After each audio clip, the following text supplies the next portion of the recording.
Halo kawan-kawan, kembali lagi dengan saya Ardana PT. Nah, pada hari ini kawan-kawan saya berada di kebun tanaman cabai rawit Ori 212. Nah, inilah kondisi tanaman cabai saya ini.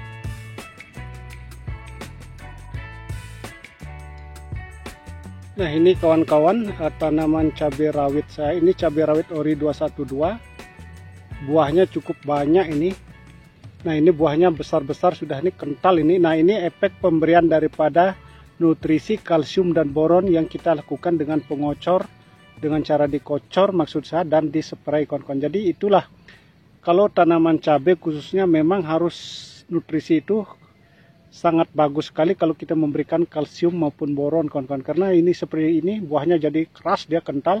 Jadi kalau buahnya keras maupun kental itu nanti kan penyakit jamur tidak mudah menyerang kawan-kawan. Kulitnya juga tebal.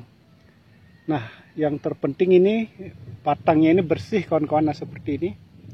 Mungkin agak gelap dia ini kawan-kawan.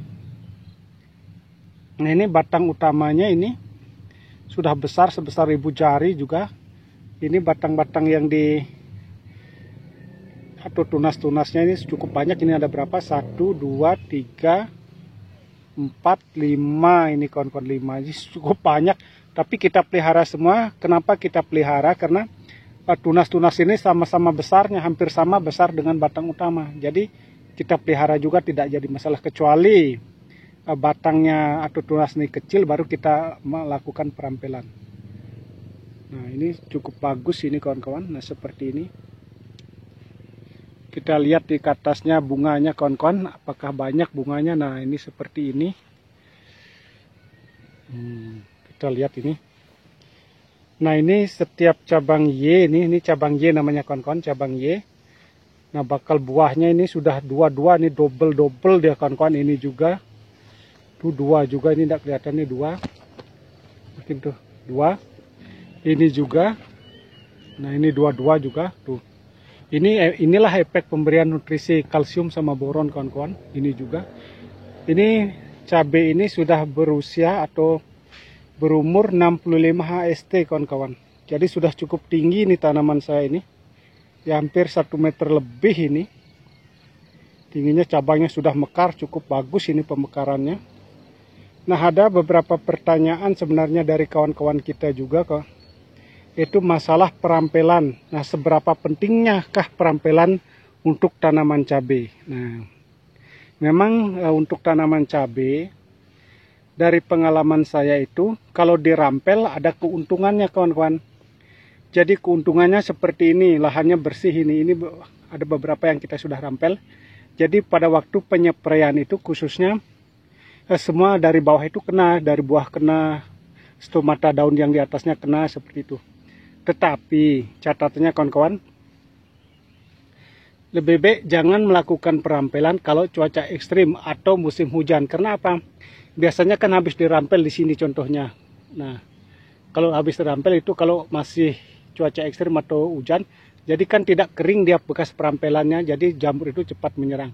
Nah, kita kasih contoh yang belum dirampel kawan-kawan.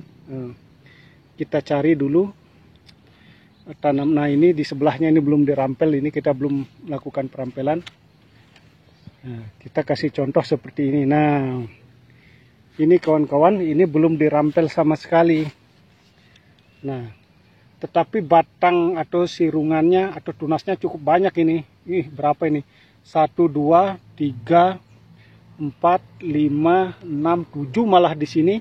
Kita pelihara semua kawan-kawan. Kenapa pelihara semua? Karena besarnya hampir sama dengan batang utama. Ini batang utamanya di tengah ini, batang utamanya besar sekali ini. Lebih besar daripada jempol. Sedangkan tunas-tunasnya sudah tinggi semua ini, seperti ini kawan-kawan. Buahnya juga sudah cukup banyak. Nah, ini saya jelaskan masalah perampelan. Kalau musim panas, bagusnya memang dirampel. Nah, seperti ini contohnya kawan-kawan. Nah, ini kan daun ini. Kita putik aja seperti ini. Nah, ini juga. Nah, itu kan. Nah, ini maksudnya kita merampel daun. Juga kita bisa melakukan perampelan tunas. Nah, ini seperti ini.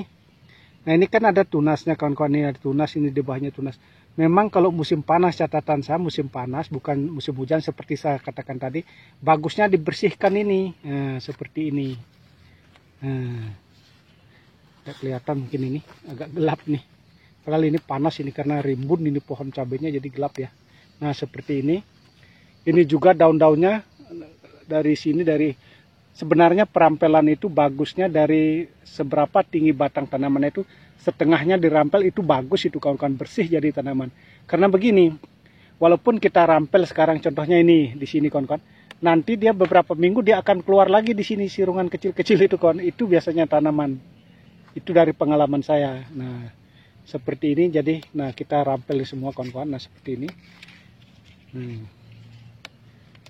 Nah ini, nah kita rampel semua. Nah, tuh kan daun-daunnya ini kan kalau dilihat kan sayang, ini daunnya masih bagus sekali, masih hijau mulus ini daunnya. Nah seperti ini. Nah ini tuh kan kita rampel seperti ini. Nah, ini namanya perampelan. Nanti kita lihat hasilnya perampelan. Nah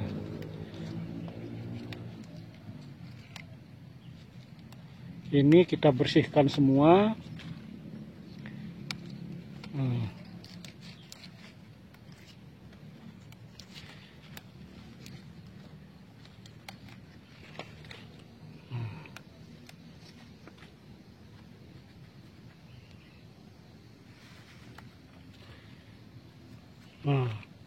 Nah ini hasilnya kawan-kawan, ini kan bersih dia ini. Jadi dengan bersih seperti ini khususnya sirkulasi udara, kelembaban itu akan terjaga. Jadi penyakit jamur khususnya busuk batang itu tidak mudah menyerang tanaman cabai, apalagi ke buah. Karena waktu penyemprotan itu obat masuk ke sini dia kawan. Ini semua kena nanti kalau disemprot itu. Makanya kunci perampelan itu memang pada waktu cuaca terik atau cuaca panas, atau dengan kata lain di musim panas kawan-kawan. Jangan lakukan perampelan di musim hujan. Karena seperti ini kan kita melakukan perampelan tadi di sini. Nah di sini biar terang. Nah di sini kita kan sudah hilangkan daunnya tadi kan seperti ini. Nah kasih contoh kan seperti, nah seperti ini tadi. Kita gini kan ada otomatis ada luka di sini. Nah luka ini kalau musim hujan, jadi jamur itu akan mudah masuk ke sini. Makanya sering terjadi pada tanaman cabai kita itu busuk atau layu tanaman ini. Padahal di sininya dia pengaruhnya, di sini kena jamur, biasanya melingkar hitam di sini nanti. Begitu juga dengan di bawah di sini biasanya.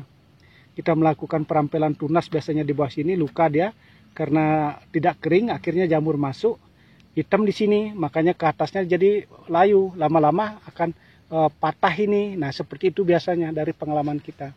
Nah kalau sudah dirampel seperti ini kan bersih. Nah tinggal ini di atasnya, nah tuh di atasnya tidak usah kita rampel, yang penting di bawahnya sudah bersih. Tuh buahnya kawan-kawan ini sangat besar-besar buahnya. Ini cabai rawit ori 212 ini. Tuh bunganya kita lihat ini tambah gembel sekali ini bunganya kawan-kawan. Nah seperti ini. Tuh banyak sekali ini kawan-kawan. Nah itulah kita sebagai petani cabai khususnya, rawatlah tanaman kita dengan baik. Seperti tadi saya katakan, kalau musim panas lakukanlah perampelan, berikan nutrisi yang tepat sasaran dan tepat guna seperti kalsium maupun boron. Nah terima kasih kawan-kawan yang sudah menyimak daripada video ini. Ini pengalaman saya dalam budidaya tanaman cabai khususnya di bidang perampelan. Makanya pertanyaan tadi, apakah begitu penting melakukan perampelan pada tanaman cabai? Jawaban saya penting sekali kalau, ingat catatannya kawan, kalau di musim panas. Jadi jangan melakukan perampelan di musim hujan. Dan terima kasih juga kepada kawan-kawan yang sudah dengan setia mengikuti perkembangan tanaman cabai rawit ori 212 yang saya tanam. Ikuti video-video selanjutnya agar tidak ketinggalan daripada perkembangan cabai ini lagi. Semoga kita menjadi sukses ke depannya.